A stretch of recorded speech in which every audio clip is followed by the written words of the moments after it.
ఇక్కడ పవన్ కళ్యాణ్ అంటే అంత అభిమానం ఉందన్నాను. అవును. కానీ అదే పవన్ కళ్యాణ్ గురించి నేను ప్రశ్నించడానికే వచ్చాను, ప్రశ్నిస్తూనే జీవిస్తానంటే అక్కడ నేను ఇతని తలకు కన్ఫ్యూజన్ ఒక కొజ్జా అంటున్నాను. ఆల్రెడీ టీడీపీ అంటారా, ఇట్ హ్యాస్ బికమ్ యాజ్ కొజ్జా. ఎలా అంటారా, మీరు ఎప్పుడైనా కానీ హెరిటేజ్ షోరూంలో మెటీరియల్ కొన్నారా? నేనే కొనుక్కోలేదండి నేను ఇప్పుడు. హెరిటేజ్ షోరూంలోనే ఉన్నాయని తెలుసా తెలీదా? హెరిటేజ్ తెలుసండి. హెరిటేజ్ బటర్ మిల్క్ అమ్ముతారు కదా. ఎక్కడున్నాయి ఇప్పుడు? ఇప్పుడు లేవు. ఎందుకు లేదు? దొబ్బింది మొత్తం, గోచి ఊడింది. నంగా నంగా బ్రహ్మచారి. ఏమన్నా నంగా నంగా బామాచారి, బ్రహ్మచారి. నంగా నంగా బ్రహ్మచారి అంటే వాడు కూడా సన్యాసే. అట్లాంటి పరిస్థితిలో వాడిని చూసి ఎవడయ్యా ఓటేసేది? పప్పు వచ్చినా ఏం కాదు, వాడి అబ్బని వచ్చినా కూడా ఏం కాదు. మరి లోకేష్ పాదయాత్ర చేస్తున్నాడు అండి. చెప్పింది నీకు అదే. పప్పు అంటే ఎవరు? పప్పు అంటే లోకేషే. లోకేష్ వచ్చినా ఏం కాదు, వాడు అబ్బే వచ్చినా ఏం కాదు అంటే చంద్రబాబు నాయుడు వచ్చినా ఏం కాదు. అయిపోయా, శకం ముగిసిపోయా. మరి లోకేష్ పాదయాత్ర చేస్తున్నాడు, 400 కిలోమీటర్లు చేస్తున్నాడు. సరే, అయితే ఇప్పుడు నన్ను ఏం చేయమంటారు? నేను కూడా ఆయనకు పాదాలు వస్తానా? అంటే ఆయన అది సీఎం అయిపోతారు, లేకపోతే తెలుగుదేశం పార్టీ వచ్చేస్తుంది. ఇదంతా కూడా ఏంటి, మీరంతా చేసేటువంటి ఒక ప్రచారం. మీరంతా అంటే ఎవరు? మీడియా. మీడియా అంటే ఏంటో తెలుసా? నేను కూడా మీడియాలో ఒక 35 సంవత్సరాలు దరిదాపులు పనిచేసిన వాడు. మీడియా అంటే just it is a brokerizing business. ఏమన్నారు? అదే మళ్ళీ పక్కా మాట్లాడుతున్నా. ఎడిటింగ్ చేస్తే మాత్రం ఒకడోడికి పగిలిపోతాయి. బ్రోకరేజ్. నువ్వు ఏ ఛానల్కి అమ్ముడిపోయినావు, నువ్వు అమ్ముడిపోయినావు యాజ్ స్టాఫ్. నీ ఛానల్ ఏ పార్టీకి అమ్ముడిపోతే ఆ పార్టీకి అమ్ముడిపోతాయి యాజ్ ఎ బ్రోకర్.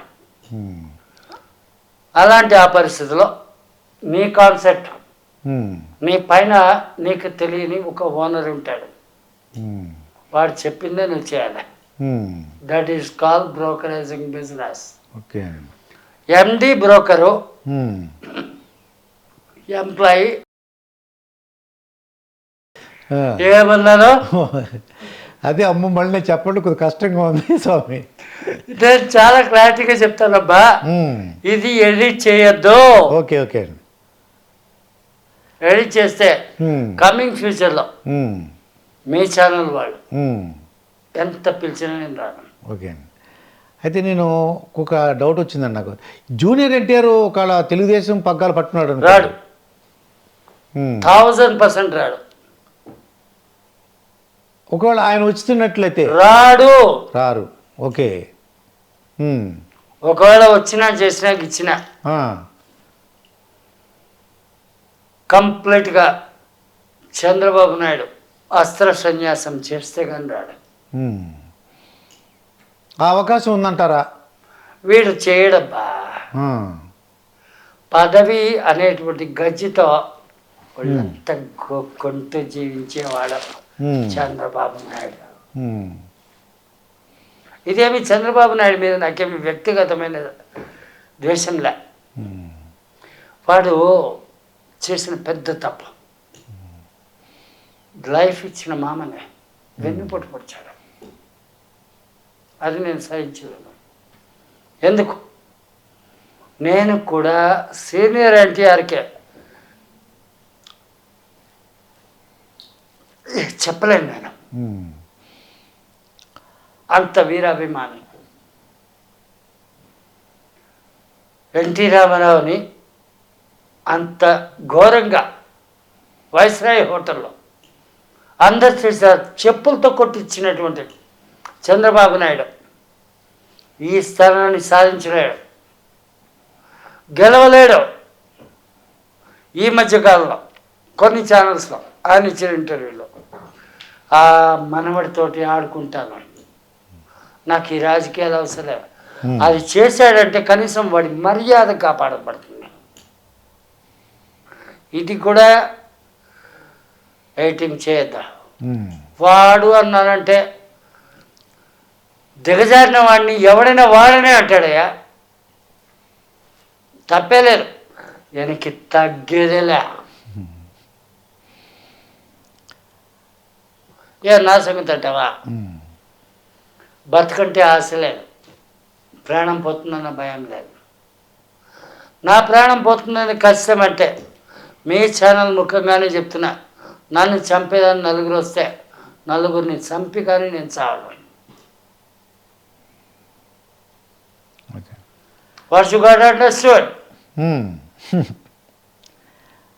ఇప్పుడు ఇంకోటి ఏమంటారంటే జగన్కి ఈ అనుకూల పరిస్థితులు లేవని కొంతమంది అంటున్నారండి. అంటే మీరు కూడా అంటే ₹100 బ్రాండ్కే ఓకే అంటారా? ఓకే కదా, నేను కొంతమంది నాకు తెలియదే.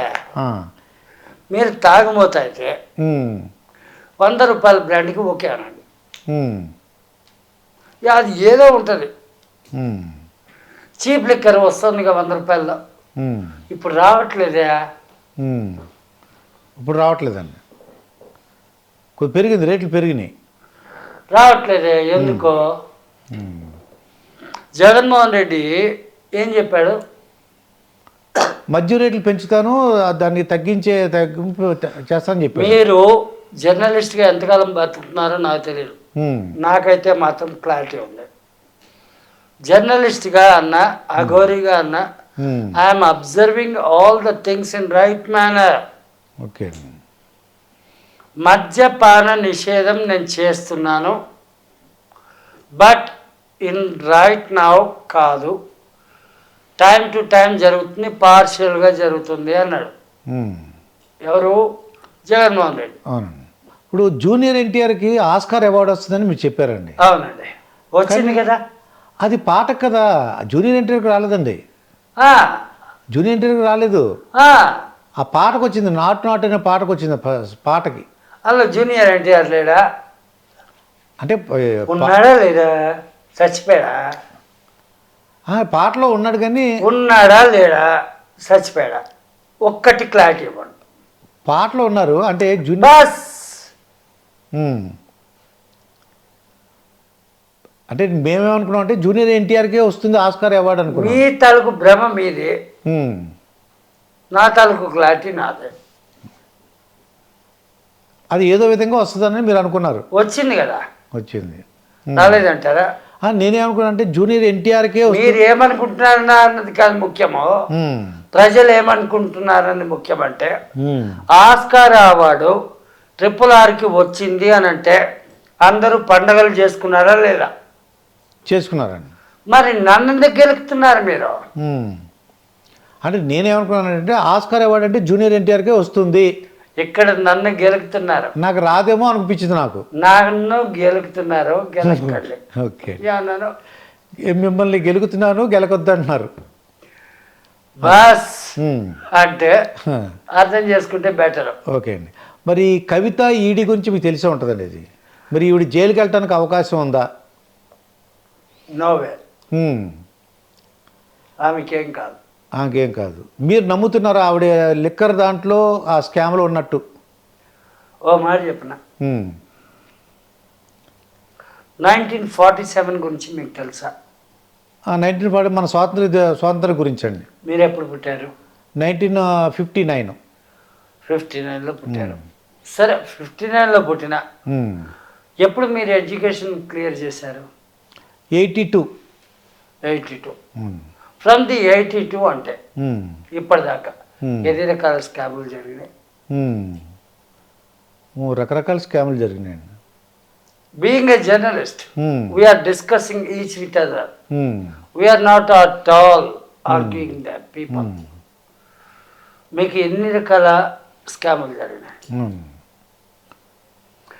ఒకటి, కాంగ్రెస్ అనేకం. అవునండి. దాన్ని లెక్కించడం ఎవరి వల్ల అక్కడ కాదు. అందుకే కాంగ్రెస్ ఈరోజు భూస్థాపితం అయిపోయింది. ఆ తర్వాత బీజేపీ. రామ దయ చూపరా ఏంటి? రామ దయ చూపరా, రామ దయ చూపరా, రామ దయ చూపరా అంటూ అయోధ్య రాముణ్ణి ముందుకు తీసుకొచ్చిన వాడు బీజేపీ వాళ్ళు. అయితే ఆ బీజేపీలో మొట్టమొదటి వాడు ఉన్నాడు కదా, ఎంతోమంది. అందులో ప్రధానమంత్రి ఎవరు? నరేంద్ర మోడీ. అంటే మీరు ఇప్పుడు పుట్టారా? మేము చెప్పింది అయితే అప్పుడు అటల్ బిహారీ వాజ్పేయి.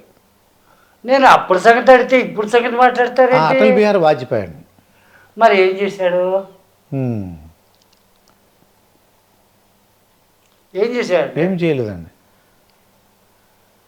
ఆ తర్వాత ఎంతెంతో అనుకుంటే అంతంతా అనుకుంటే ప్రతి ఎలక్షన్ మూమెంట్లో అయోధ్య రాముడినే ముందు తీసుకొచ్చిన వాళ్ళు అని అంటారు. అది బీజేపీ, అందులో సందేహం లేదు. ఇప్పటి వరకు ఏం చేశారు? What next? నరేంద్ర మోడీనే వచ్చాడు అనుకుందాం. Are you having any visual of Ayodhya Rama? Vishwanath corridor గురించి మనకు వీడియోలో కనబడచ్చు. Show me the one video about the Ayodhya Rama. రాముడు ఏమయ్యాడో ఎవరికి తెలీదు, ఆంజనేయుడు ఏడున్నాడో ఎవరికి తెలీదు. ఏందబ్బా ఈ రాజనీతి? అంటే ఈ కవిత ప్రభావం ఈ బీఆర్ఎస్ మీద ఏమైనా ఉంటుందా అండి? ఓ బా, కాంగ్రెస్లో రాజకీయం అంటే ఏంటో తెలుసా? ఇందిరాగాంధీ స్టాటిస్టిక్స్ తెలుసా? చెప్పండి సార్. ఇందిరాగాంధీ స్టాటిస్టిక్స్ నుంచి చూస్తా ప్రతి ఒక్క పాలిటీషియన్ ఎక్కడో తప్పు చేస్తుంటారు. ఆ తప్పుని ఎత్తి చూపించే క్రమంలో చిన్న లీకేజ్ ఇచ్చి మూతి కట్టేయడమే కరెక్ట్ అనుకున్నది ఇందిరాగాంధీ. అయితే ఎందరో మూతిని కట్టేసింది ఎమర్జెన్సీ మూమెంట్లో.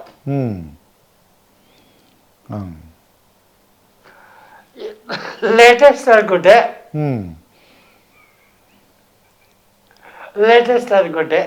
నవ్వుతున్నానబ్బా. అదండి, బీఆర్ఎస్కి ఎఫెక్ట్ ఉంటుందా అని మేము లేటెస్ట్ అనుకుంటున్నాను. నరేంద్ర మోడీ కూడా. అయితే ఈ కవిత గురించి మనం మాట్లాడుకుంటున్నాం కదా, ఈ కవితని వలన కేసీఆర్కి అయినా ఇబ్బంది పడతారా అనే ఒక మీ అభిప్రాయం ఏంటండి? ఏమీ కాదు, కేసీఆర్కి ఏం కాదు, కవితకి ఏం కాదు. వీళ్ళు కరెక్ట్గా లేవనెత్తాలి అంటే వాజ్పేయి మూమెంట్లో చక్ర కుంభకోణం ఏమైంది? మళ్ళీ కనపడలేదు అది. వాజ్పేయి మూమెంట్లో చక్ర కుంభకోణం ఏమైంది?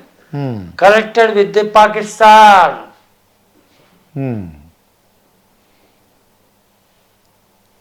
ఓకే. ఆ తర్వాత కార్గిల్ మూమెంట్లో శవపేటికల కుంభకోణం జరిగింది. అది కూడా బీజేపీదే. జస్ట్ అబ్జర్వ్ చేస్తే అర్థమవుతుంది.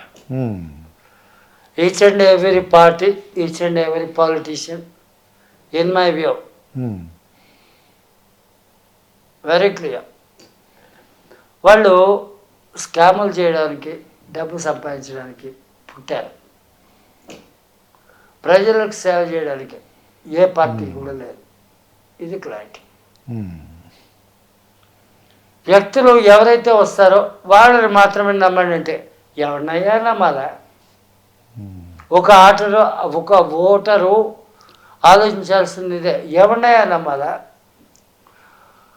ఓటుకి నోటు సంప్రదాయాన్ని ప్రవేశపెట్టినవాడు చంద్రబాబు నాయుడు అయితే దానికి రేవంత్ రెడ్డి అధినాయకుడు. ఎవరిని నమ్మాలి? తప్పేలేదు, వెనక్కి తగ్గేదేలే. మరి కేసీఆర్ బీఆర్ఎస్ పార్టీ పెట్టాడు, మొత్తం ఈ దేశం అంతా కూడా విస్తరించాలనుకుంటున్నారు. ఆయనకైనా భవిష్యత్తు ఎలా ఉంటుంది అంటారు? టీఆర్ఎస్గా ఉంటే నేషనల్ పార్టీగా దాన్ని మారిస్తే గెలిచిపోతాడు. కానీ బీఆర్ఎస్ అంటే ఆశ ముదిరింది, తొండ ముదిరింది, రంగు మారుస్తుంది, నాకిపోతాడు. భవిష్యత్తు ఎలా ఉండబోతుంది అంటారు తెలంగాణలో? నాకిపోతాడంటే ఏంటి? నాకిపోతాడు. ఓకే.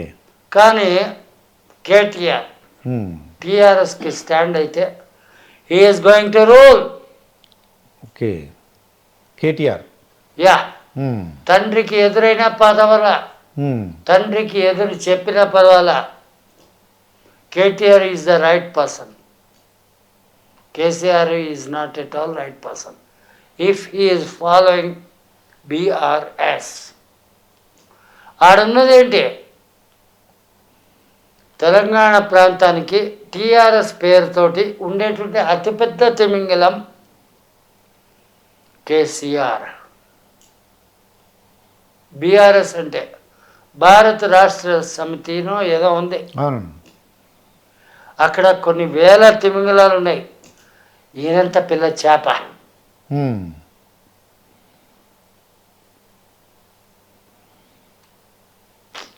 నేను దేనికి భయపడినబ్బా, నేను ఇలాగే మాట్లాడతాను, నేను ఇంతే. ఓకే. ఇప్పుడు రీసెంట్గా మీరు వినే ఉంటారండి, ఇదేంటంటే మోహన్ బాబుకి ఇద్దరు పిల్లలు, ఇద్దరు అబ్బాయిలు, వాళ్ళిద్దరు ఆస్తి గొడవలు వచ్చినాయి. దీనిపై మీ అభిప్రాయం ఏంటండి? మీకు ఒక మంచి మాట చెప్పనా? చెప్పండి. నాకు కూడా ఇద్దరు పిల్లలు.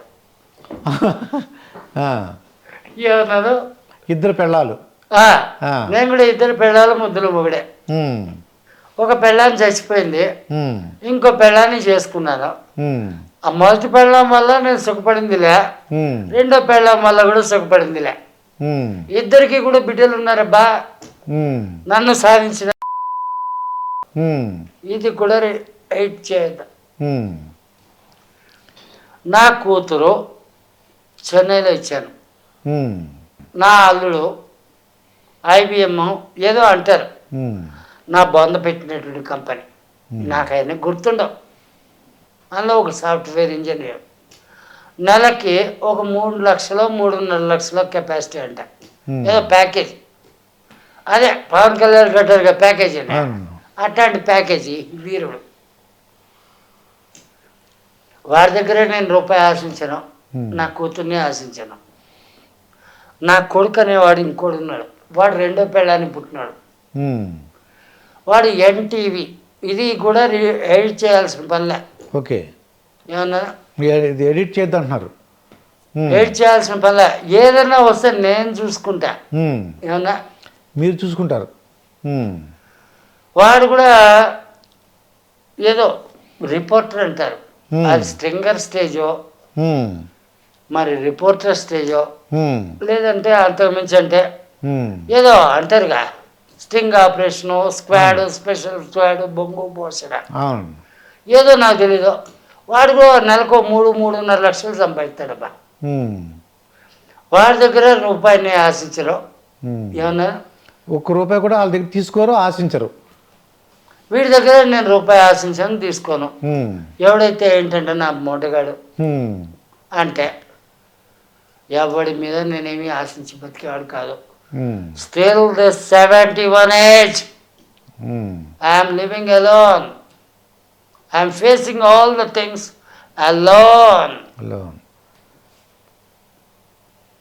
ఈ మాత్రం సామర్థ్యం ప్రతి ఒక్క వృద్ధుల్లో రావాలి. ఎలా వస్తుంది? వృద్ధాప్యం అంటే ఏంటో తెలుసా? ప్రతి ఒక్క మనిషి కూడా నాకు వయసు అయిపోయింది, నాకు వయసు అయిపోయింది, నాకు వయసు అయిపోయింది, నేను ఎలా బతుకుతాను, ఏం చేసి బతుకుతాను అంటూ బాధపడుతూ బతుకుతుంటాడు వృద్ధాప్యంలో ఉండేవాడు. Still I'm saying this word, I'm running about 71. ఆత్మతత్వంలో జీవిస్తే వయసు ఉండదు. వయసు మీరింది లేదు, వయసు తగ్గింది లేదు. శరీర తత్వంతో జీవిస్తే వయసు అనేది ఉంటుందయ్యా, వీక్నెస్లు ఉంటాయా, రోగాలు వస్తాయా.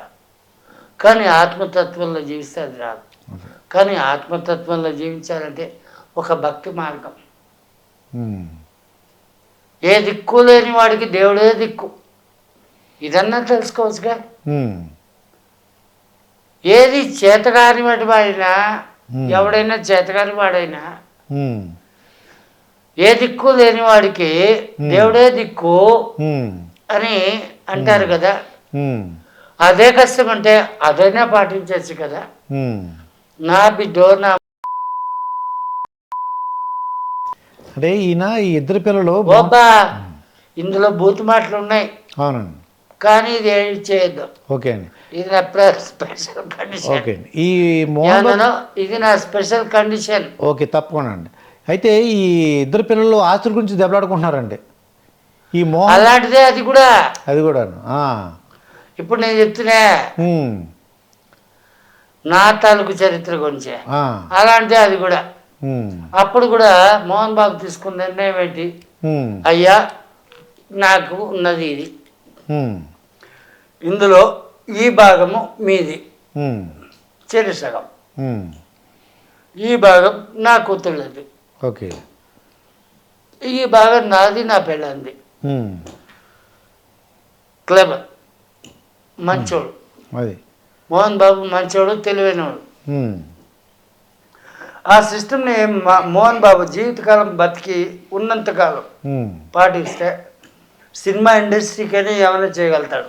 అయితే మరి మనకి కేంద్ర ప్రభుత్వంలో, అంటే కేంద్రంలో ఇప్పుడు ప్రస్తుతం అయితే బీజేపీ ఉందండి. రాబోయేలో ఏ పార్టీ రావడానికి అవకాశం ఉంది అధికారంలోకి? బీజేపీనే వస్తుంది. బీజేపీ వస్తుంది.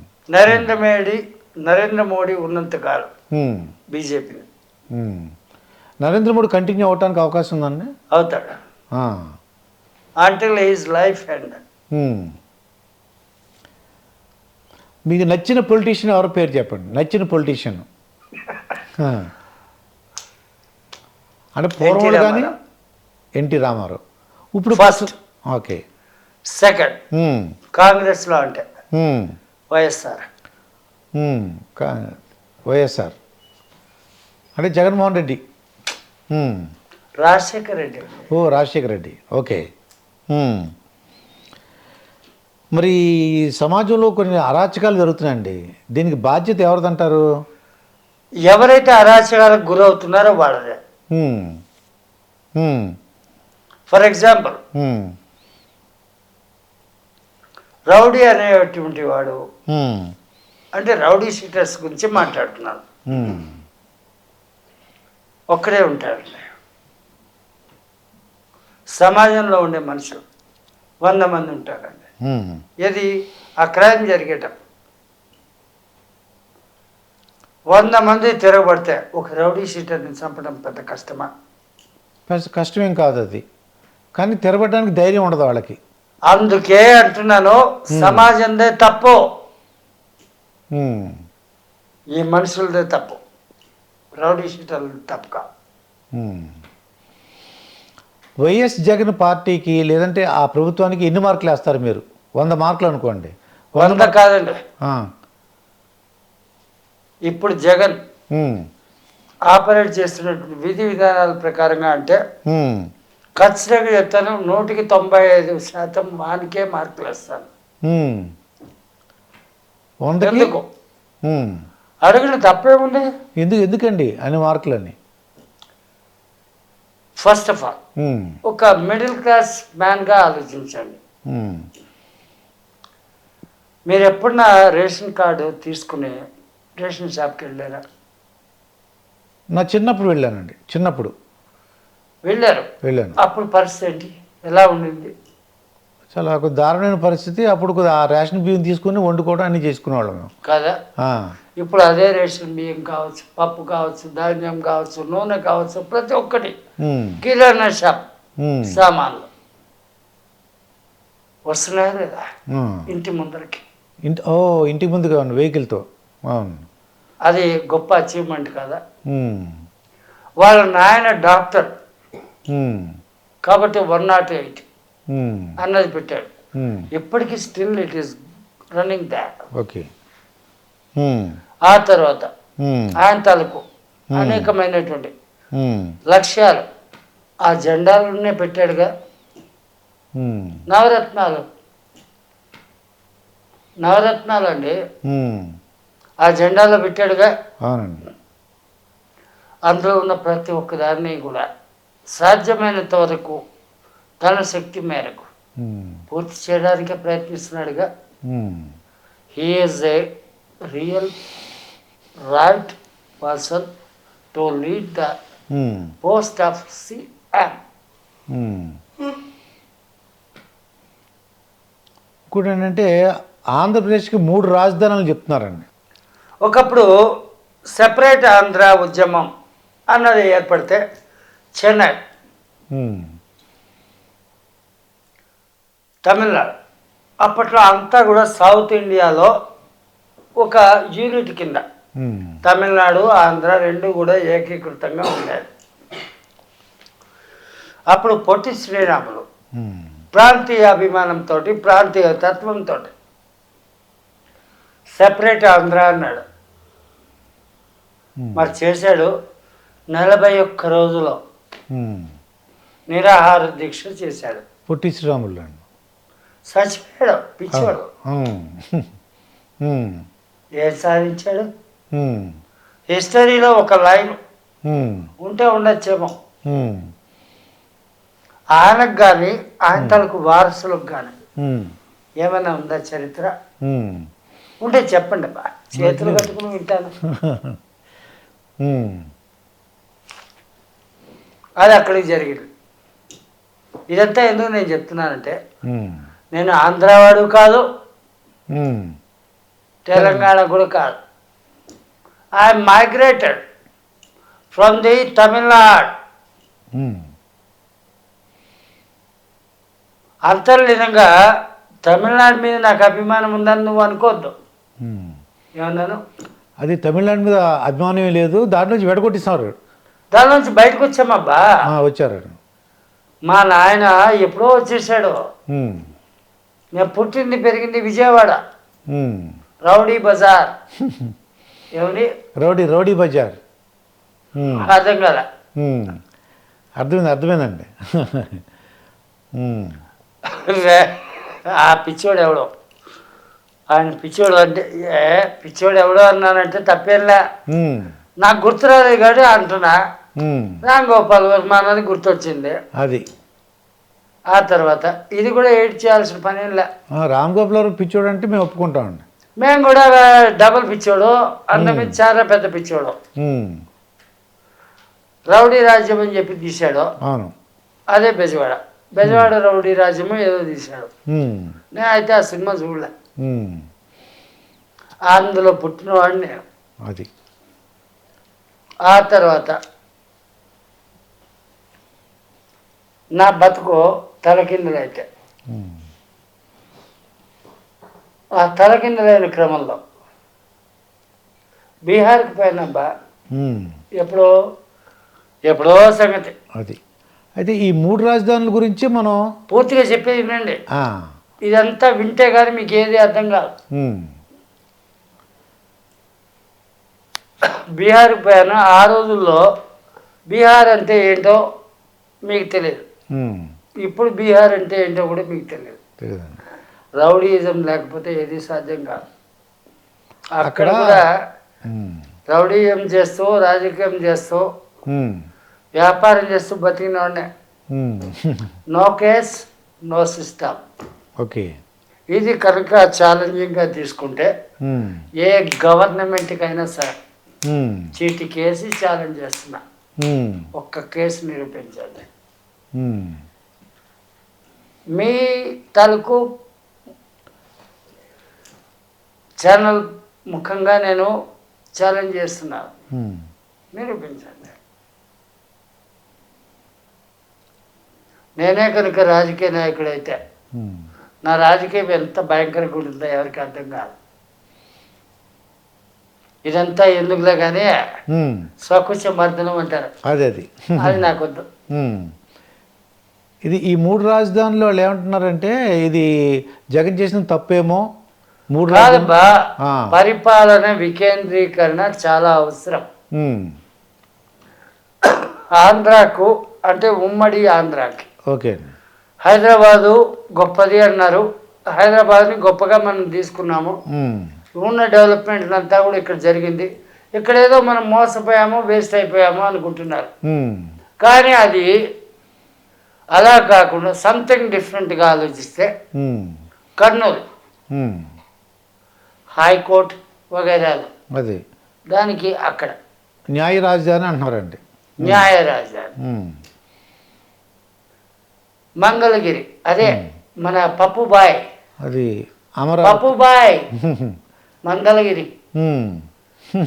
మంగళగిరి మంగళగిరి పప్పుబాయ్ అన్నాడుగా, దాన్ని మనం తీసుకుంటే అది అమరావతి. ఓకే.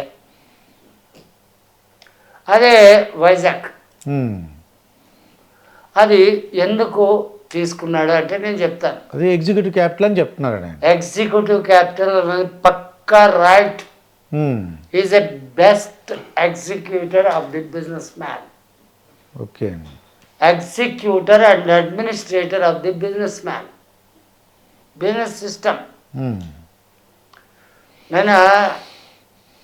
నేనంటే తప్పుగా అనుకోవద్దు, అందరినీ నేను ఇలాగే పలకరిస్తుంటాను. నేను అంటాను, అందరూ నాకు తండ్రి లాంటి వాళ్ళే, అందరూ నాకు బిడ్డలు లాంటి వాళ్ళే. అయితే ఇక్కడ హార్బర్ లేకపోతే డెవలప్మెంట్ ఉండదు, ఇంటర్నేషనల్ ఎయిర్పోర్ట్ లేకపోతే డెవలప్మెంట్స్ ఉండవు. దీనికి జగన్మోహన్ రెడ్డి చేసింది ఏంటి? ప్రతి జిల్లాకు హెడ్ క్వార్టర్స్ అంటే ప్రతి జిల్లాలో ఒక దగ్గర ఎయిర్పోర్టు నిర్మించాలనే ప్రయత్నంలో ఉన్నాడు. ప్రతి జిల్లాకు ఒక ఎయిర్పోర్ట్, గొప్ప స్థితి. అందులో ఎక్కడ ఇంటర్నేషనల్ వస్తుందో తెలియదు. Either it is Vizag, maybe అన్ని విధాల అర్హత కలిగి ఉండేది వైజాగ్, తప్పేలేదు, దానికి తగ్గేదేలా. అయితే ప్రతిపక్షాలందరూ కూడా ఏమన్నారంటే అండి, ప్రతిపక్షాలు సవా లక్ష చెప్తారండి. రోడ్ల పరిస్థితి ఏం బాగా ఇక్కడ నేను చాలా క్లియర్ చెప్తాను. నేను హైదరాబాద్లో సెల్ఫ్ కార్ డ్రైవ్ మొదలు పెడితే అప్ టు ద కన్యాకుమారి అన్ని నేషనల్ హైవేస్లో తిరుగుతున్నారు. ప్రతి చోట కూడా రోడ్డు బాగున్నాయి. స్టేట్ హైవేస్లో 90% రోడ్లు బాగున్నాయి. 10% కొంచెం ఎగుడు దిగుళ్ళు ఉంటాయి. సింపుల్ చెప్పాలంటే మీరు ఎంత సంపాదించి ఎంత ఇంటికి ఇచ్చినా మీ పెళ్ళానికి ఒక అసంతృప్తి ఉంటుంది. అలాంటిదే ప్రతిపక్షం. అధికార పక్షం మొగుడైతే ప్రతిపక్షం పెళ్ళాం, తప్పే ఉంది. ఏదో విమర్శిస్తారంటారు. ఉంటుందబ్బా, ప్రతిపక్షం పెళ్ళాలన్నాడిది. ఇంతకు మించి నేను బూత్ మాటలు చెప్పాలంటే చాలా చెప్పగలను. మీ వల్ల ఎయిట్ కూడా చేయకుండా రిలే చేయడం సహజం కాదు. ఇప్పుడు జగన్ ఏంటి ఉచితాలు అందరికి డబ్బులు పంచిపెట్టేస్తున్నాడు, డెవలప్మెంట్ లేదు, ఫ్యాక్టరీస్ రావట్లేదు ఇంకా ఆంధ్రప్రదేశ్కి. ఎవరికేం ఉచితంగా పంచిపెట్టాడు? మొత్తం అందరికి కూడా అది ఎవరికేం ఉచితంగా పంచిపెట్టాడు అంటే ప్రతిపక్షాలు చేసిన ఆరోపణ. స్కీముల ప్రకారంగా రూల్స్ అండ్ నామ్స్ ఉన్నాయి. ఆ రూల్స్ అండ్ నామ్స్ ప్రకారంగానే పంచిపెడుతున్నాడు. ఆ పంచిపెట్టింది బాగుండాలా, అందరూ బాగుండాలా, అందరూ బాగుండాలి. What is the wrong with that? Factories కూడా పెద్ద ఏం రావట్లేదు, ఎవరు కూడా పెద్ద పరిశ్రమలు ఏం స్థాపించినట్టు కనపట్లేదు, డెవలప్మెంట్ కనపట్లేదు. అందరూ కూడా తెలంగాణకు వచ్చేస్తున్నారు. అక్కడ అది తర్వాత ఉద్యోగాలకి ప్రకటన ఇవ్వలేదని చెప్తున్నారంట, రిక్రూట్మెంట్ లేదు. అరే రామ, అసలు కంపెనీలతో పని ఏంటి? గ్రామ సచివాలయాలు అంటే ఎన్ని లక్షల మందికి ఉద్యోగాలు ఇచ్చాడో తెలుసా నీకో? అంటే 5,000 జీతం అంటున్నారండి అది. 5,000 కదా బా, ₹1 జీతమే అనుకో. గవర్నమెంట్ బతుకోవాలంటే దాని అర్థం ఏంటో తెలుసా? లంచాలే చాలు, జీతాలే అక్కర్లా. నేను చాలా ఇంపార్షియల్ అబ్బా, అర్థం కదా? అర్థమైందండి. అది ఇంపార్షియల్ అంటున్నారు మీరు, ఉన్నమాట చెప్తున్నాను అంటున్నారు మీరు. అంతే, అథెంటికేషన్ ఉంటే చాలు, ₹1 జీతం అక్కర్లేదు. అది జగన్, చంద్రబాబు నాయుడు, మోడీనా, అంతకుమించి గోడినా, ఎవడైనా ఒకటే. అందరూ నా బోడి. ఏమన్నా అందరూ మోడీ బోడి బోడి, అది గుడ్నెస్ ఉన్నా. ఓటర్ అనేవాడు ఇది అర్థం చేసుకుంటే బాగా కొడతాడు. నువ్వు ఎక్కడి నుంచి నిన్ను ఎక్కడికి డ్రైవ్ చేస్తున్నావు నాకు అర్థమైంది. నేను ఎక్కడి నుంచి నిన్ను ఎక్కడికి డ్రైవ్ చేస్తున్నావు నీకు అర్థం కావాలా? అది చైనా జనాభా బాగా పెరగడానికి ఏప్రిల్ 1 నుంచి 7th వరకు అంటే 7 రోజుల పాటు పిల్లలకి అందరికీ హాలిడేస్ ఇచ్చారండి. అంతే మీరు చెప్పనా?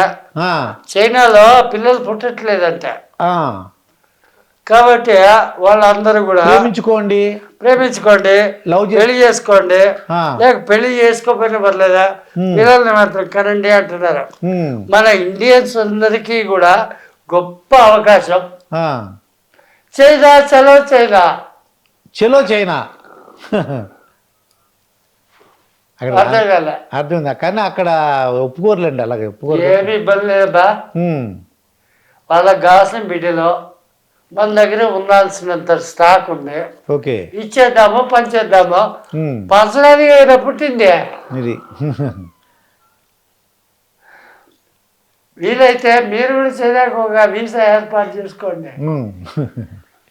మీరు కనుక క్లియర్గా చెప్తున్నా, మీరు కనుక పిల్లల్ని పుట్టించగలిగితే. అర్థమైందా లేదా? అర్థమైందండి. అయిపోయా, అది దుబాయ్కి పోయి ఏందా సంపాదించేది? పిల్లల్ని కానీ మీకు బిడ్డలు ఇస్తాము, మాకు ఎంత ఇస్తామని అడుక్కోండి, డబ్బు సంపాదించేది. ఇదండి అరవింద్ అఘోరితో వచ్చినటువంటి మన ఇంటర్వ్యూ. మరికొన్ని విశేషాలతో మరొక ఇంటర్వ్యూలో కలుసుకుందాం. అంతవరకు సెలవు, నమస్కారం.